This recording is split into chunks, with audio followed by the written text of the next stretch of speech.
64 slices of American cheese. 64. 63.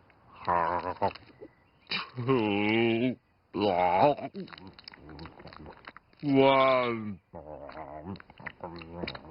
Have you been up all night eating cheese? I think I'm blind. Hey everybody, welcome back to the channel. My name is Dominic Griffin. I'm a film critic and you're watching the Armchair Auteur. This is a place where I like to come and review movies, talk about old films, talk about film culture, the film industry, all sorts of stuff, giving you guys my takes on popular culture. Today's video, we're going to be talking about the art of binging movies.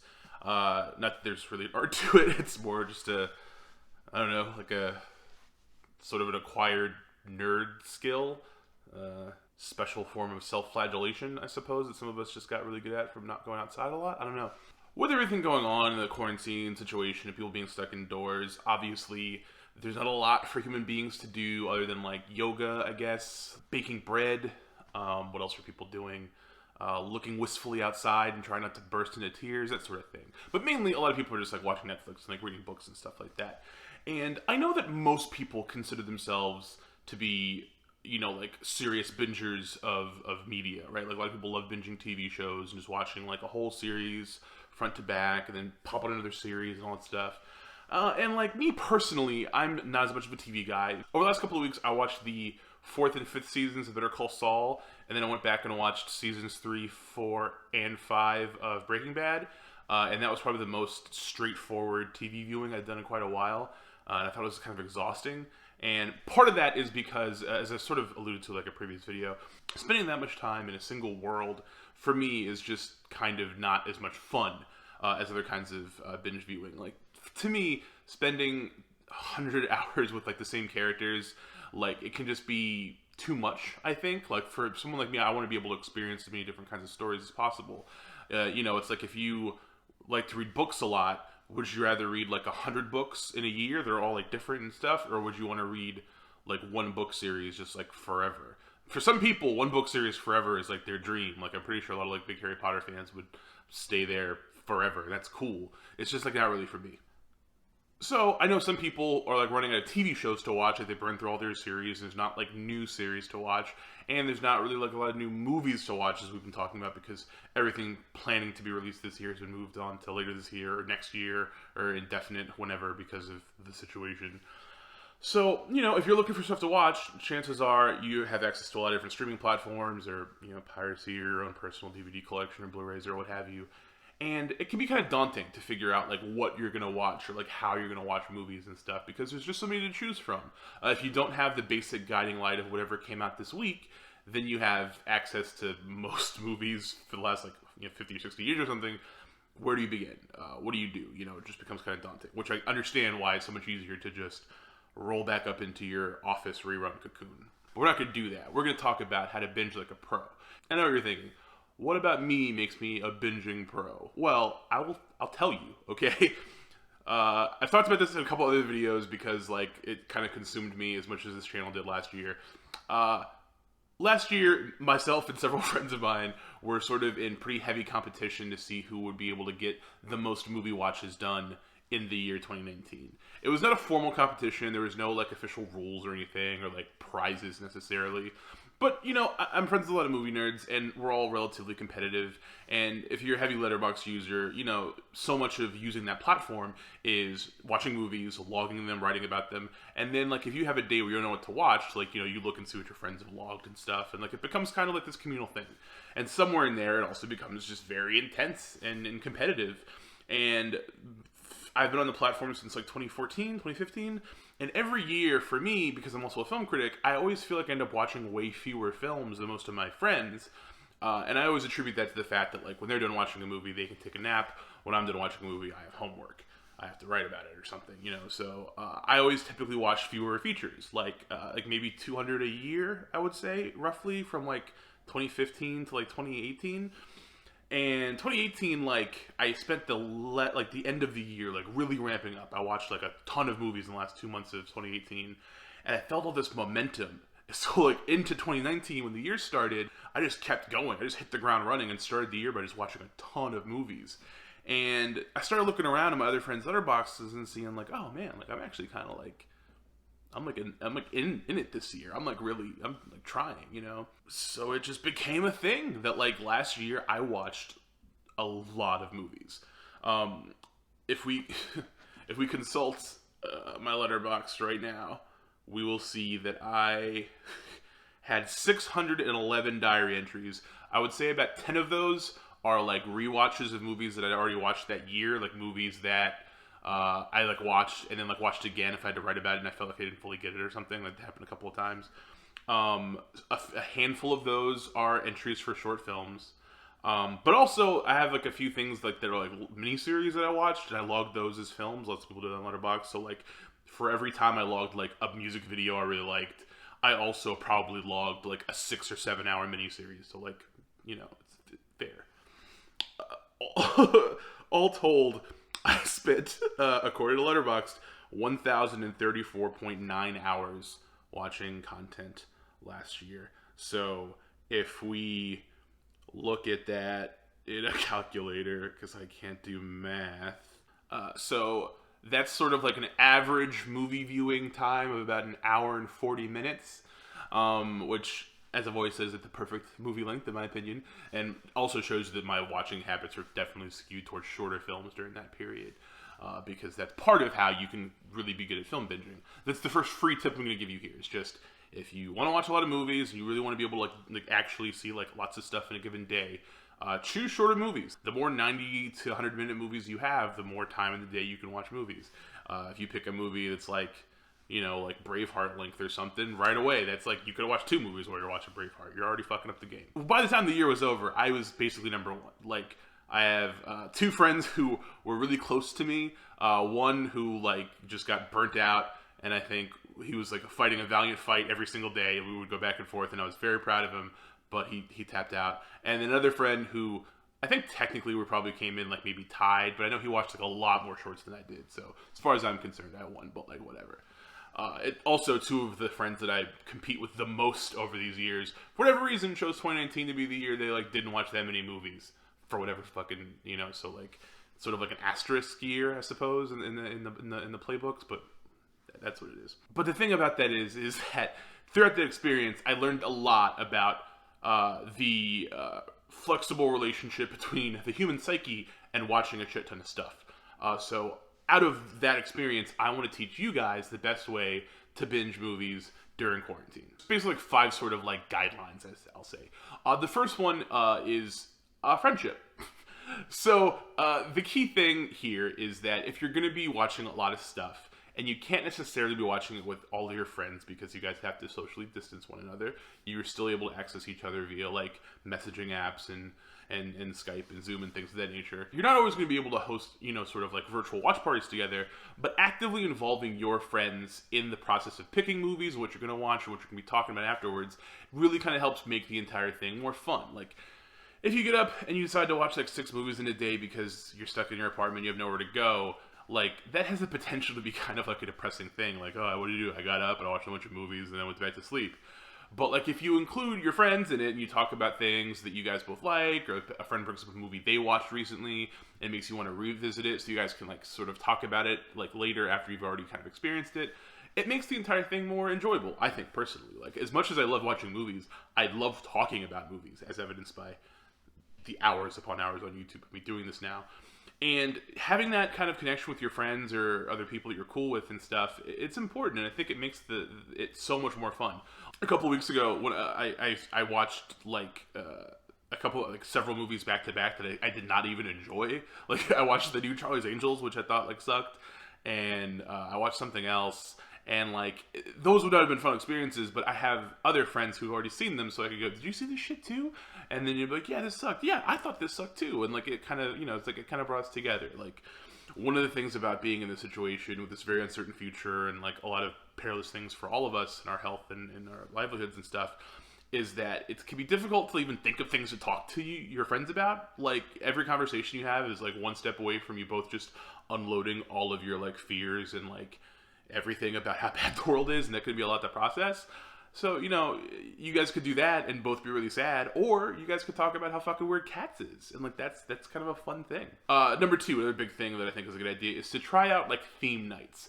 Like, you don't have to go out of your way to like program all your binge watching and make it like this like super curated like thing, but I do think having a little bit of like method to your madness helps in the long run. One of the things I didn't enjoy when I was doing all my like Letterboxd competitive watching was like all the different like Letterboxd challenges they have, and like things like Hooptober for October, like horror movies where like you have to pick like a specific movie from each decade and like different directors and different things. Like, putting together those challenge lists to watch can be fun, but then you're not always going to want to actually follow through on that list once you've made it. Like, the mood you're in when you wrote it might not be the mood you're in when you're actually sitting and like watching all those things in order. So, I think there's sort of a healthy middle ground between like expertly curating what you're going to watch every day versus like having kind of like a general vibe. Like, for instance, in this past week, I watched the Lego movie version of like Shazam. Like, DC Comics has those like Lego movies they put out. They're really cute and straight to video. I watched one of those in between rewatching old Michael Mann movies because I love Michael Mann and I was thinking about him, just wondering how he's doing, And and then as I was doing that, I realized, there's still a couple of movies in his filmography I've never seen. So I went and hunted those down, and I watched one of them. I watched LA Takedown, which is a TV movie he made in 1989 that is literally Heat, but with less good actors. And then he remade it in 1995 as Heat, and made it longer and more epic and beautiful, and it's like one of the greatest movies. And I rewatched Heat, and Heat's still great. But it didn't feel like, I have to sit and watch like every Michael Mann movie right now. It was just like, I'm gonna rewatch the ones I felt like it. Sometimes I like to let little like things like tangentially draw me to other movies. Like, I watched Extraction on Netflix. Perfectly serviceable movie. I think the action in it is really great. I like Chris Hemsworth a lot, but the movie itself is like not very well written, and it's not really like about anything, and it's kind of like whatever. But there's like scenes in it of like Chris Hemsworth just like fucking people up, and at one point he like just like myrtleizes this dude into a table, and that made me think about Blackhat, the Michael Mann movie about hackers, where Chris Hemsworth also beats the shit out of a guy at the table, and I was like, I should rewatch Blackhat. I'm gonna do that. So sometimes those kinds of things are fun. Like, have like, if you're watching something that makes you think about another movie, or you see an actor you like or something, like, follow that theme vibe. Sometimes you'll just be watching a movie, and then you'll see Stanley Tucci in the background or something, because he's just there, and then all of a fucking sudden, you're having a Stanley Tucci night. You're just watching anything you can think of with Stanley Tucci. You're watching Big Night. You're watching them flip the little El Timpano over. You're in Tucci land. And there's nothing wrong with that. I think those really help. Now, as much as it's good to like have a theme, my third thing here is it's important to sort of diversify what you're watching by genre and tone.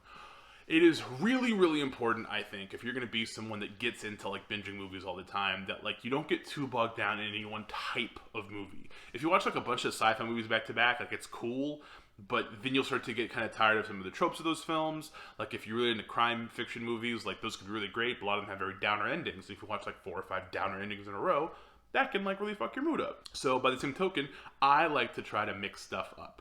You want to get like a good funny movie in there, maybe. Like, if I know I plan to watch like a movie or two that are like really big downers, whether or not it fits the theme that I'm kind of going for that day or week, I always try to keep like a real good, like something funny or light or like disposable on hand as like a palate cleanser. If I know for a fact that like there's a movie about a subject that's just gonna like bum the fucking shit out of me, I just go, okay, we're gonna do this. We're gonna watch this movie. I want to experience this. But when it's over, I'm gonna rewatch Coming to America, because like that's always gonna leave me in an okay mood, Or like, it doesn't have to be even good either. Sometimes if you know you're gonna watch like a really good movie that's like really cerebral and it's gonna like take a lot of your like attention, and you're gonna like really be like zoomed in. Sometimes it can be cool afterwards to just throw on like a nothing burger movie, just like whatever. The types of movies that you see on Netflix that you're like, I don't want to watch that, but like maybe, those are great. You just throw them on and just see what happens. You know what I mean? Like, you got to mix it up. You have to have like a push and pull between like comedy and drama, between like romance and like whatever the opposite of romance is. Like, you have to have like you got to have a variety. Variety's important. And as much as I think binging movies is a really good opportunity to like further explore movies as an art form, and to expand your horizons and to see things you've never seen before, and to kind of tick things off your watch list, do not be afraid of comfort food movies. My number 4 thing is, if you are like, oh man, I have all this free time, every like movie my friends told me is good, I have to watch now, like I never saw this movie or this movie, I just gotta go through my watch list. that could feel perfunctory, that could feel like homework, that could feel not fun. So like, yeah, if a bunch of your friends told you you have to see this movie, or if you feel like a dick because you've like never seen X movie and you're trying to watch all the movies you've never seen, in between some of those movies, throw in stuff that you know you love. You know, because some of these movies that your friends tell you are great and you're an asshole for never seeing them, sometimes your friends are wrong, man. Sometimes your friends are just fucking idiots, okay? And they're gonna get you to watch a movie that's not for you, and it's not gonna be a great experience necessarily. And sometimes you gotta like wash that off, and like that's what comfort movies are for. There's certain movies in your head that you love, and either they're your favorite movies, or there's movies you really care about that you know when you throw them on, you know what you're gonna get out of them. It's not like you're gonna have like a wildly different experience every time you watch them, but they're movies that make watching movies fun. They really reconnect you with what you like about the medium and what you like about that experience of watching something, and you got to keep those on deck. You know what I mean? I don't know. I have a bunch for me that like are like not movies maybe people would think of me as having as like comfort movies, but they're movies I know I'm going to throw on. Like Pop Star Never Stopping is like to me a perfect movie, and I would watch it once a week if I had my druthers.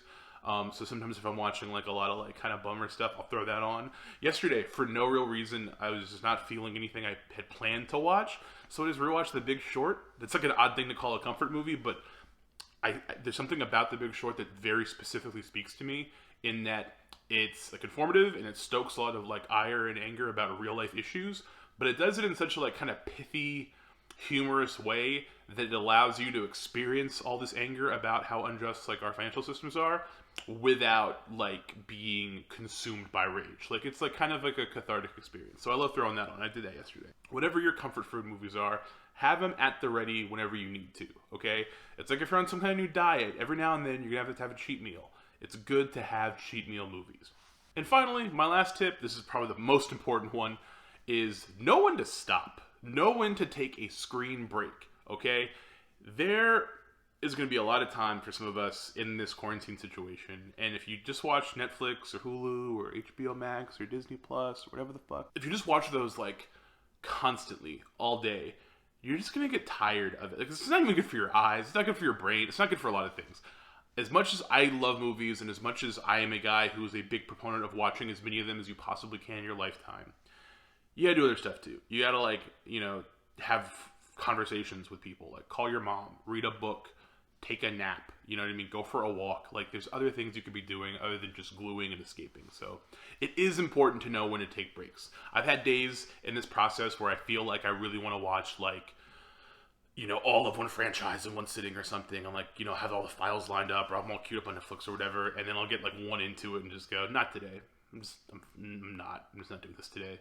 You know, and it's good to do that. You got to know when to take little breaks. It's just healthier for you, really.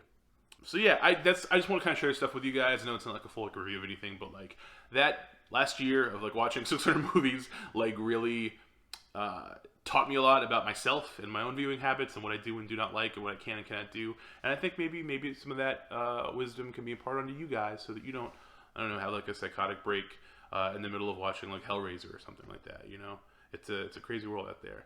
So that's it for me today. Thank you guys for watching. I hope this will help you out in your movie binging efforts out there. I hope you guys are all staying safe. If you haven't subscribed to my channel, please hit the subscribe button below. And we continue to put out more videos throughout this quarantine situation, and then beyond that, obviously, if we ever have our lives back to normal. If you like the video, give it a thumbs up. If you have any thoughts or you want to call me names or whatever people do in YouTube comments, you can do that in my YouTube comments below.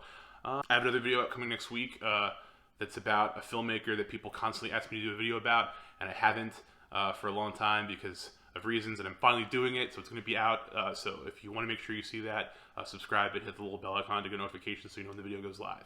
Thank you guys very much. I hope everyone's staying safe and sane, and yeah, bye.